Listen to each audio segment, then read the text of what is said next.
So, hello. Thank you everyone for coming. My name is Adrian, and it's my pleasure to be asking the questions tonight, and it also seems to be introducing myself. So, why am I here? I was interested in plausibility quite young in my career when I did the activist and Eli Lilly case on antamoxetine, and then I've had the benefit and the pleasure of doing lots of plausibility cases, including the UK Pixaban decisions. I was therefore very excited to be asked by Brian and Charlotte to ask the questions today, and without further ado, let me move on. Now, as our star guest, with over 30 years at the bar, including over a decade as a silk, Charlotte needs no introduction to those interested in plausibility enough to be here today. She has been lead counsel on a number of high-profile patent cases, including, particularly relevant for today, the Teva and Grunenthal decision. She sits as a Deputy High Court Judge in the Patents Court. Slightly less experienced, with 29 years post-qualified experience, is our own Brian Cordery.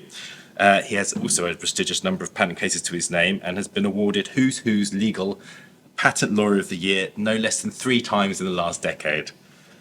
He also has the pleasure, he assures me, of working with Charlotte on a number of cases and has spoken extensively on plausibility, including at AIPPI and at Fordham. So now for some housekeeping. This is an informal fireside chat and not a debate, but I assure you we'll be going deeper than the question of how long one should dip chocolate digestive in a cup of tea. Audience participation is encouraged through a Slido poll, and you might have seen some QR codes on your seats, and that just means you can help vote and say what you think. But if you have any questions, please save them at the end. There'll be 10 to 15 minutes at the end for that. The introductory presentation, I'm just going to have a few slides just to remind everyone what's going on, will be recorded, and so will the fireside chat with Charlotte and Brian. But the questions and answers at the end will not be recorded, so you can ask as many biscuit-related questions as you want. There are no planned fire alarms, so if there isn't a fire alarm, please make your way to the nearest exit, which is out of the corridor, and turn right and then left down the stairs. Okay, so let's start off with the Slido. So if you have a chance, you might want to scan that now, and then as we go along, it will pop up on your phone and you can press yes or no. So let's start off with a quick reminder of the UK's approach to plausibility and how it contrasts with some of our colleagues in the rest of Europe, and particularly the Netherlands. So the UK Supreme Court in Warner Lambert said the underlying principle was of the patent bargain was that a patent monopoly should correspond to and be justified by the technical contribution to the art. They therefore said plausibility exists to prevent a patentee claiming a monopoly wider than the disclosure of the patent can support. And they said speculative patenting was one aspect of this. They set a relatively undemanding, they say, single test for this. In contrast, the recent Advocate General decision in the Netherlands in the Pixaban Supreme Court litigation said that if the requirements for patentability are met, so inventive step, novelty and sufficiency, technical application, then the patent bargain has been fulfilled. And they said the test set out by the Enlarged Board of Appeal in G221 was sufficient to prevent speculative patenting, and they endorsed separate requirements for inventive step and sufficiency. So let's quickly look at those. So in the UK, Lord Sumption, who gave the leading decision at the Supreme Court, said plausibility is not a distinct condition of validity, but a standard against which that must be demonstrated.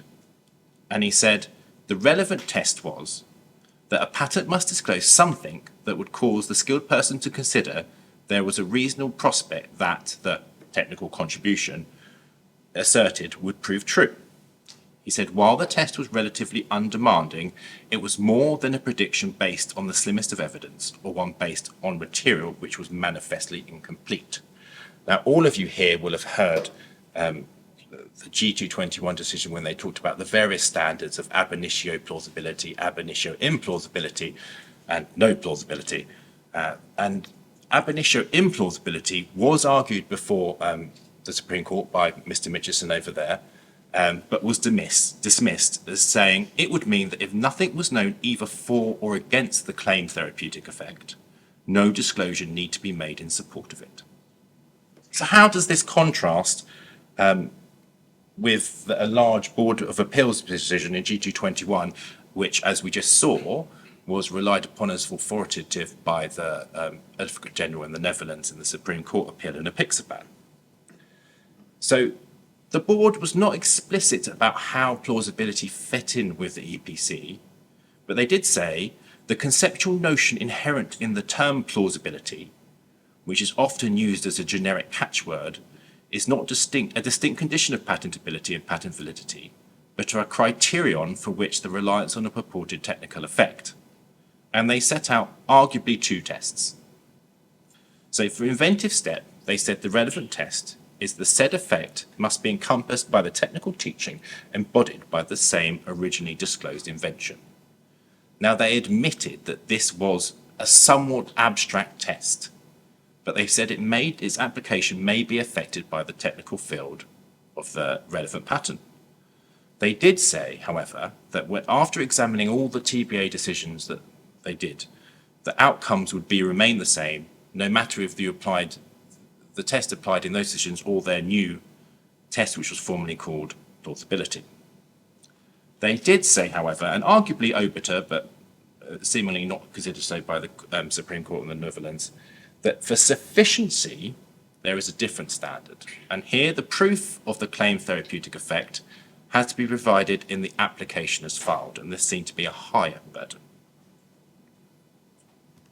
So why do we care? So just looking at since the 23 months since G221 was handed down, there have been at least 10 patent cases before in the UK where plausibility was considered. And of these, at least 4 of them were found invalid. So it's certainly invalid on the basis of plausibility, I should say. So it certainly is still an important topic and something we should have some clarity on. And on that basis, we're going to talk today about some of the issues that this arises. And without further ado, can I invite Charlotte and Brian to take their seats? So the question is, do we need plausibility to avoid speculative patenting?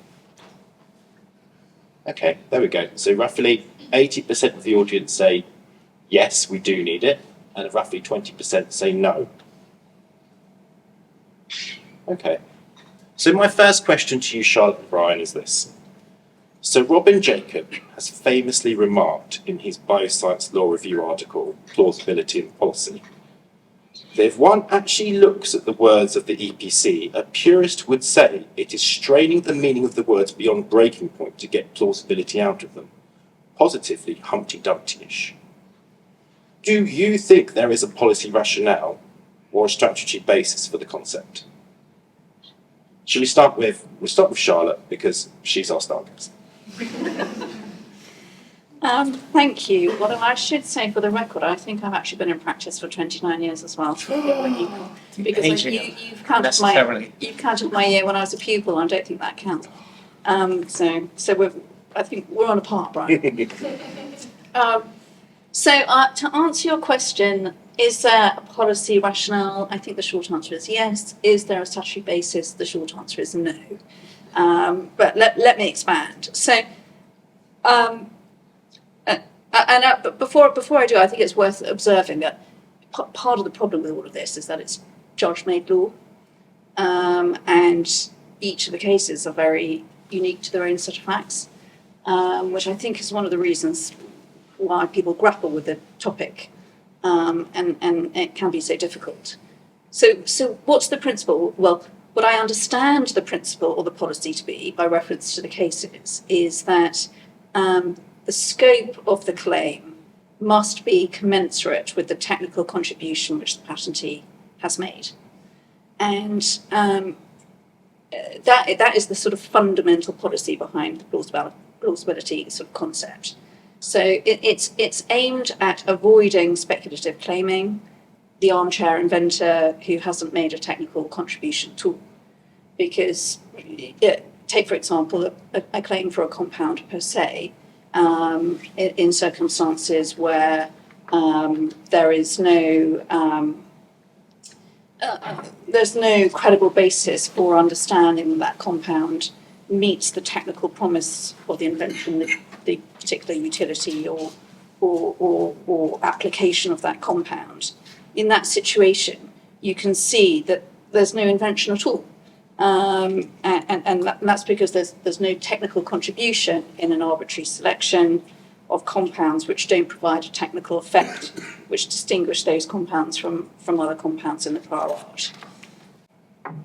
Alternatively, you can look at it from the point of view of a broad claim, a situation where a patentee is effectively overclaimed, where they're seeking a monopoly which extends beyond the technical contribution to the art which they've made.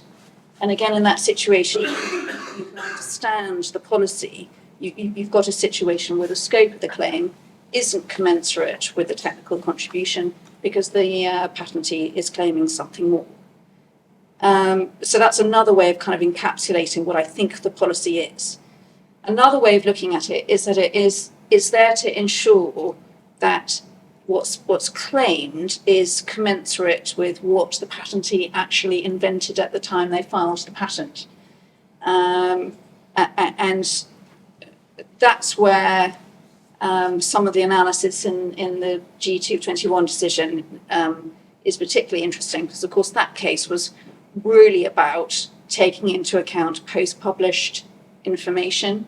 And I think we'll probably come on and talk about that case a bit more, but the context of that case I do think is quite important.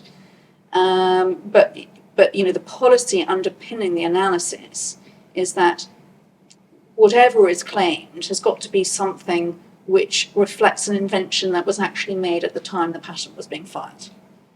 And whereas if you've got a situation where the patentee is only relying on post-published information in order to try and justify their characterization of the technical contribution, you can see that the difficulty there is that they're relying on something which they didn't invent at the time they filed their patent, and so therefore at the time they did their filing, the invention hadn't effectively been made. So another way of characterizing the policy, I suppose, is that the invention has got to be plausibly made at the time the patent is filed.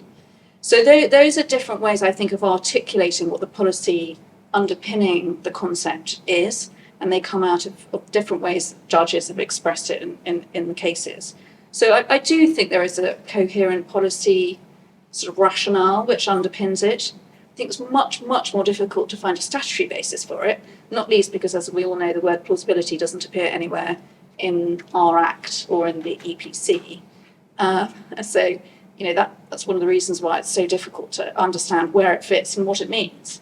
But I think once you kind of get your head around what the policy rationale is behind it, you can sort of see a little bit more easily why it fits naturally with both sufficiency and obviousness. Because, if the invention isn't disclosed across the breadth of the claim, it's not clear enough and complete enough, to use the language of Section 72. It's not clear enough and complete enough for it to be performed by the person skilled in the art, precisely because the technical promise can't be achieved across the scope of the claim. Or similarly, if you're looking at it from an inventiveness point of view, if the invention isn't an invention at all, or rather the invention isn't an invention at all, if it covers compounds which don't deliver the technical promise or the technical effect which the patentee is claiming. So I can totally see that there is an argument to say it's straining the statute to get it in.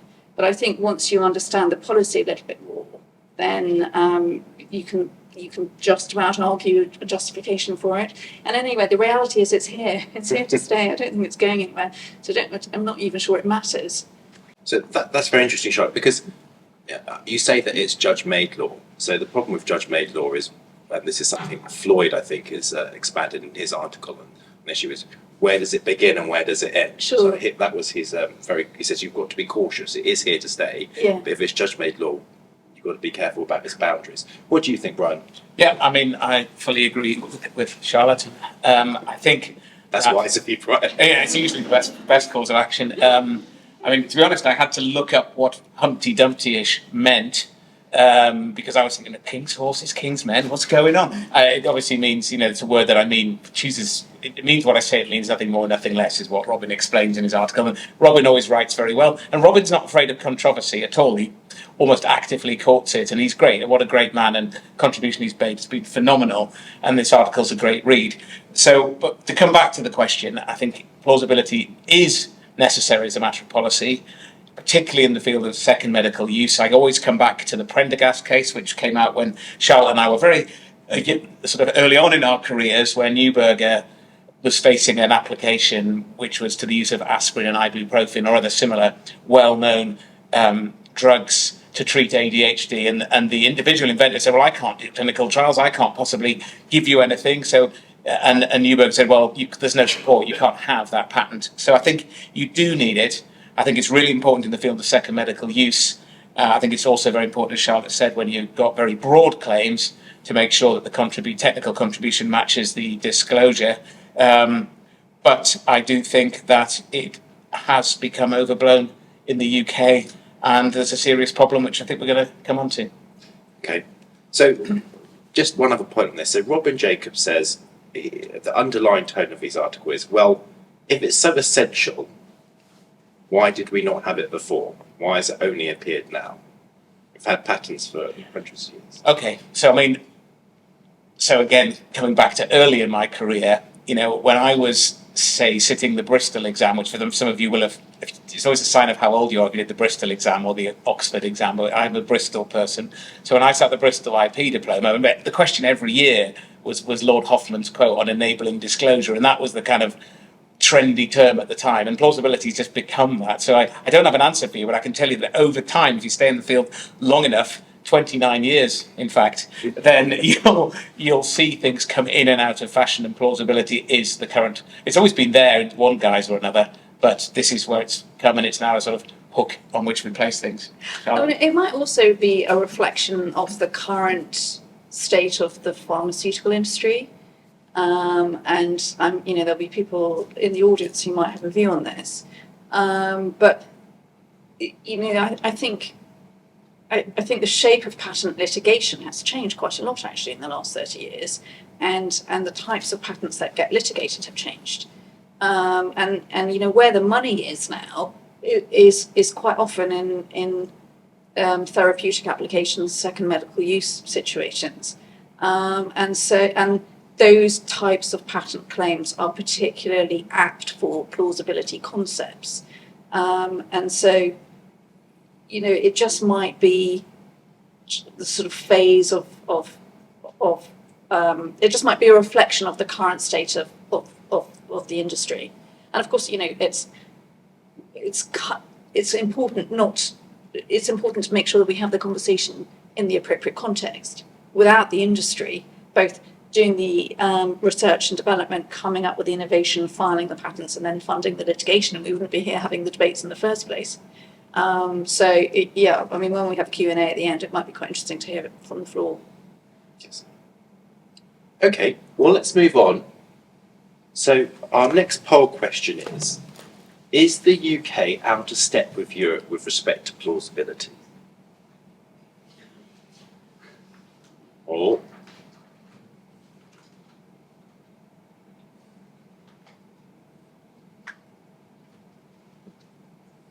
not another 80-20 split. Come on, guys. I wonder if it's the same people. Okay, well, that's interesting. So just expanding on that, in G221, as we saw, the EBA stated that the relevant test for inventive step, at least, is if the technical effect relied upon needs to be encompassed by that technical teaching and to embody the same invention. But as we discussed, potentially obiter, but not taken as such by lots of national courts, is that for sufficiency, particular second medical use claims, the relevant test was higher, It was the patent and the date of its filing renders it credible that the known therapeutic agent, i.e. the product, is suitable for the claimed therapeutic application.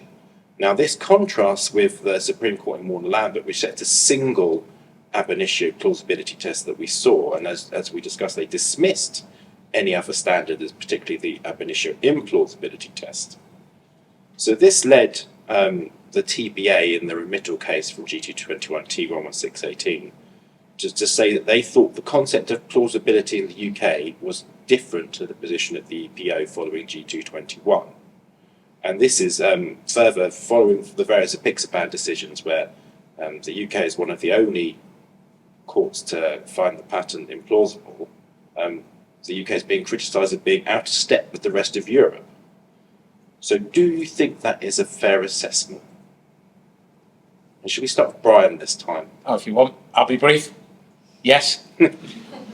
No, it clearly, in my view, it clearly is. I'm surprised to see 20% of people disagree, but there we are. That's great. That's why we're here. It's clearly out of step. The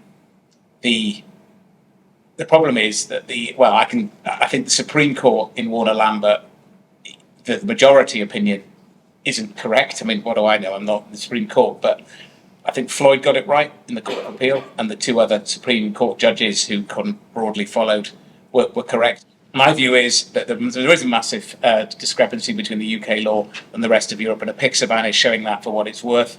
And I think the sooner the UK can get back into line with the rest of Europe, the better, shall we? So I've been thinking about this quite a lot in preparation for this evening, and it's forced me to really read some of these decisions quite carefully. And I think it's all a bit of a mess, truthfully.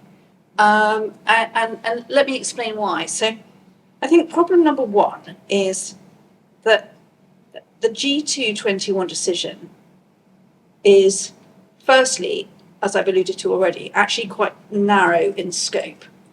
It was asking a very specific question, which was about the use of post-publish information in order to assess the inventive contribution, right? And so I think it's really important to keep that in mind. The referring board asked the question by reference to plausibility, right? And so I'm paraphrasing, but they had three questions. The first question was, can you take into account post-publish information where it's only that information that supports the technical effect? The second question was, if the answer to that is, so if the answer to that is no, I'm paraphrasing, so the answer comes the other way around. So if no, you can't take it into account, can you otherwise take it into account in a situation where you've got ab initio plausibility, i.e. there's a reason to assume that the promised invention works? Or alternatively, can you take it into account in circumstances where you've got ab initio implausibility, i.e. there is no reason to think it doesn't work, right?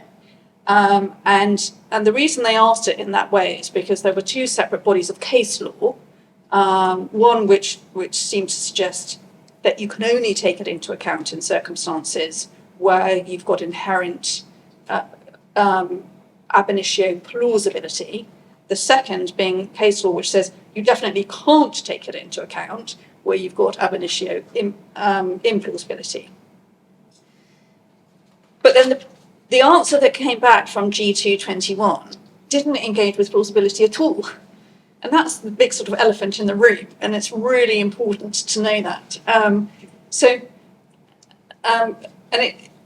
it looks like, in my opinion, they formed the view that plausibility should be put to one side, because if you go to the end of their reasoning, where they have the conclusions, they basically say, well, and again I'm paraphrasing, we understand it's been putting plausibility, but actually we're going to answer the question by reference to the patent specification.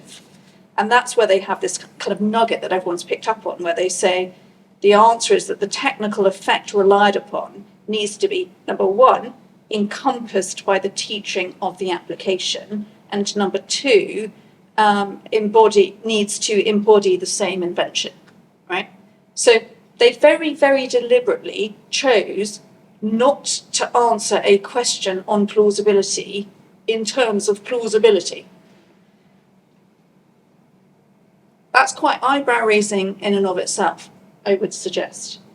So then what happens is the board that referred the questions pick up the answer and try and make some sense of it. That's in T116 of 18. And they acknowledge expressly that it's quite difficult to follow G2 of 21. And there are a number of problems with the kind of bottom line answer that the enlarged board give. One being that they talk in terms of both technical effect and invention, and there's a big debate about whether or not that means the same thing or it's something different. And then they try and work out whether it's one test or two tests, and they try and work out which plausibility standard was the enlarged board adopting, recognising as they did that the enlarged board didn't answer the question by reference to plausibility at all. That they even say in terms that it's hard to tell whether that means that the enlarged board thought that all three different plausibility options available to them were the same and equal, and therefore it didn't matter which one you used, they weren't going to use any of them, or whether they thought instead that they were wrong and they should be replaced by something different. They didn't answer the question, but they went on to try and kind of piece together what they thought the decision meant, and they expressed it in terms of the ab initio implausibility test.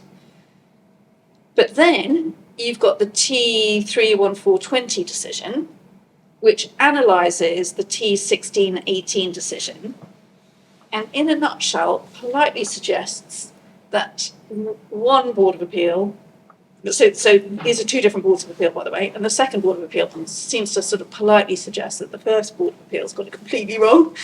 And so they basically reject, so the second Board of Appeal in T314 of 20 reject the Board of Appeal's analysis in T16 of 18, decline to come up with their own alternative understanding of what G2 of 21 actually means, because on the facts of the case, they say it doesn't matter because whichever way you skin it, the patentee lost and the technical contribution was obvious. So against that context, it's actually quite difficult to know what the European standard actually is at the moment. I think I'm not a European expert. I don't practice in the EPC, and again, there might be patent attorneys here who've got a different point of view. I'd be really interested to hear. But like I say, it looks like a bit of a mess. So that's the first thing to say. The second thing to say is the very fact that different courts have reached different decisions on the same patent or the same invention is nothing new. It's happened before. I suspect it'll happen again. So different answers to a PICS ban in different jurisdictions doesn't necessarily mean that the UK court has got it wrong. I mean, at least the UK position is clear, and there are definitely arguments for and against it. But at least we know where we stand. At least we know what the UK test is. In terms of the different standards for sufficiency and obviousness, well, again, I mean, that is obviously a clear difference as things currently stand between G2 of 21 on the one hand and the approach in our jurisdiction on the other. There are plenty of cases from our courts which say time and again that the test is the same. It really shouldn't make any difference. But you're right that there are two bits in G221 which seem to suggest that certainly when you're taking into account post-published information, the scope of reliance of post-published evidence is different for sufficiency than it is for obviousness. But that's why I think you have to be really careful about the context of G221, because I respectfully suggest that it might be a little bit narrower than people are appreciating. And I'm not sure that the enlarged board intended to have a wholesale standard for sufficiency versus obviousness and a difference. I think you have to look in that actually what they say is very specific to the situation vis-a-vis post-published evidence. Yeah. So that's very interesting. So maybe a question for another day was, well, if you do have this two different tests, are there therefore two different types of patents? So are there those type of patents where you don't have to rely on an express technical effect for novelty, and then they've got a lower standard of plausibility? But as soon as you do need to rely on express technical effect for novelty, then the standard is higher. And that would feed into Brian's comment earlier about him thinking that it was most relevant for second medical use. Yeah. So that's interesting. But how are we doing on time? Are we okay? But can I just chip in on that? So I think this is another problem with the whole thing, because it's judge-made law. Each judgment is very specific to its own set of facts. And, the facts are always anchored in the claim and the invention. And so that's another reason why you can have these sort of nuances where, we as the lawyers are desperately trying to kind of draw out the principles of the cases and try and kind of construct some kind of golden thread which runs through them all to sort of make sense of them. As is our job. As is our job, but, perhaps we're just trying to push water uphill a little bit. So let's move on to the next question, and then we have another poll after that. So in the first instance decision in the Pixaban, one of the questions that Mr. Justice Mead addressed was whether Warner-Lambert means that the contribution of the patent cannot be established from the CGK alone. So there had to be a disclosure in the patent itself. Do you agree? Let's start with Charlotte this time. So I think that what Mr. Justice Mead said in that case is correct in respect of the facts of the case, but it is a fact-specific pronouncement. I think actually if you look across the authorities more broadly, you can find support in many other cases to the effect that plausibility can be supported from the CGK alone. Indeed, if you look at the referring questions in the G221 decision, the way they are framed is by reference to plausibility from the application or the CGK, which rather suggests that certainly that Board of Appeal considered that you could get plausibility from the CGK alone. Another example is the BMS de Satanib decision from the EPO, which gets cited in a number of authorities, including Warner-Lambert and in Apixaban. And if you look at paragraphs 4.5 and 4.62 of that decision, you can see in those paragraphs support for the proposition that an invention can be plausible by reference to information in the CGK alone. So I think in a nutshell, the answer is going to depend on the invention, which is why I answered it in the way that I did to start off with. So I think it was probably, I don't think Richard intended in Apixaban to set out a whole new principle. I think he was just saying in the context of that case, there was going to be a problem for them based on CGK alone. And because it was a claim to a compound per se, single compound, in circumstances where, if plausibility was based on the CGK alone, it was going to put them on the horns of a dilemma with obviousness, I imagine. It's the wrong kind of patent claim to found a plausibility case on the basis of CGK alone. But you can imagine a different kind of patent claim where the nature of the invention in and of itself is such that it may be legitimate to rely on CGK to support plausibility. Maybe the idea itself is the invention. And once you've hit upon the idea, anyone can put it into effect, and you can look in the CGK in order to be able to do it, and you can look at the CGK to see that it's plausible. And in fact, it's relevant to note that Mr. Justice Mead himself in Beyond Tech said something a little bit different. At paragraph 190 of that decision, he said, and I quote, "It must also be possible, I think, that a patent may be adequately plausible if it presents a brand new idea for the first time, which, once articulated, the skilled person would understand would work purely from the CGK. I expect that is a lot more likely in the mechanical field than in life sciences and especially second medical uses." So I think it's case specific, claim specific. I should just say one other thing though, which is it did occur to me whether there might be some kind of tension with the so-called encouragement plus ability to test concept, which came out in Warner Lambert and was considered by Mead in the Pixpan decision.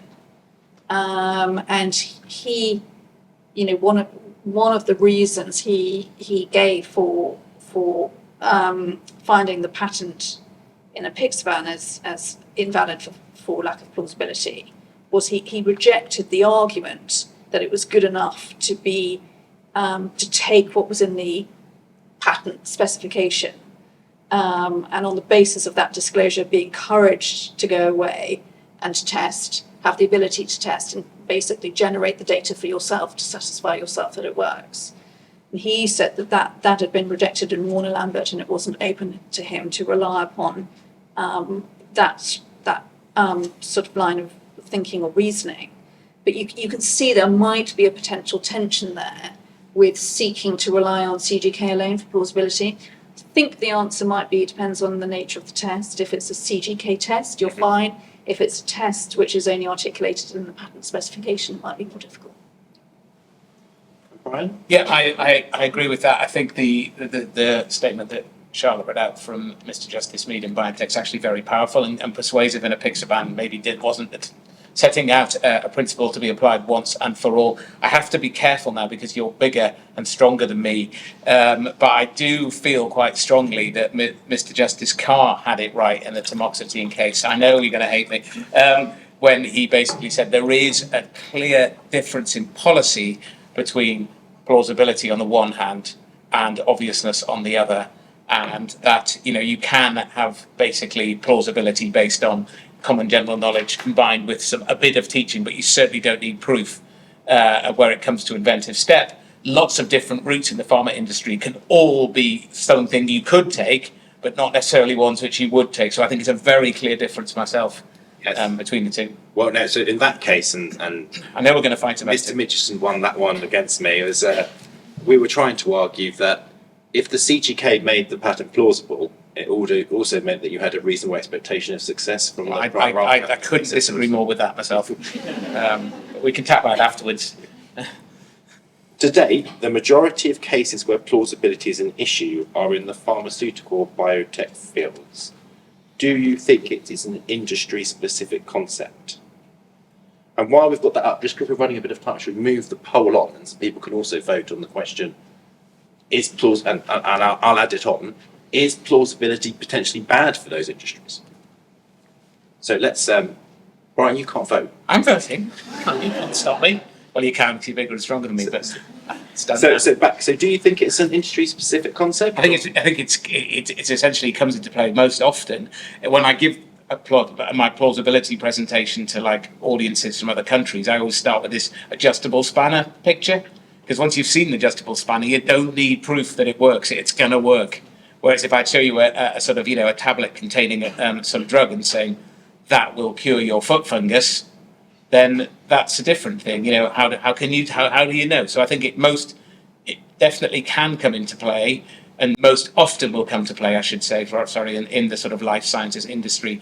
Briefly on the second question, I think it's a mixed thing. I can say yes and no, but because you can get cases where, say, a small company puts out a vast monopoly and claims everything, and before it's done any real research, and then uses it to try and extort money off someone who has actually done some genuine research, and try and get money off them, saying, "Oh, well, hang on a minute, I 5 years before your actual work, I put a claim in saying that X would treat Y at a dose of Z, and so, several million, please, or some going to." But on the other side, I think, and I remember it's being said quite powerfully in a presentation I went to at Fordham, that quite often in the pharma industry, as I understand it, they'll identify a group of compounds first which show promise and maybe under pressure to file a patent at that time. So they've got the gaggle of geese, but they haven't necessarily got the golden one, and so they'll find the golden one later, and there'll be a patent for the golden goose, and that might be okay. But the earlier one with the gaggle, they might not be all plausible, but you still need to get patents in quite early on in a competitive field. So I think it's good and bad. Charlotte? Yeah, I mean, I'm inclined to agree. It's not difficult to see why the concept arises so much more often in the pharma space. As we've already discussed, the claims are more apt for it. That's one reason. Another reason is that you have to file your patent long before you've got your phase 3 clinical data. And so, and everyone recognises that. I mean, Assumption acknowledged that in Warner Lambert. You can't wait that long to file your patent, and so you can see why you need some kind of analysis about whether or not you've got an invention at all, and if so, whether what you've claimed is commensurate, whether the breadth of what you've claimed is commensurate with what you've actually contributed. So I think plausibility in the sufficiency sense, in particular, naturally fits in the pharma space. But I mean, never say never, because apart from anything else, this is judge-made law, as we've just been discussing. And so, it's difficult for us to dream up a mechanical patent scenario where you can imagine, or you can envisage why someone wouldn't understand how it can work, as Brian was saying. But, we're about to enter this new world of AI.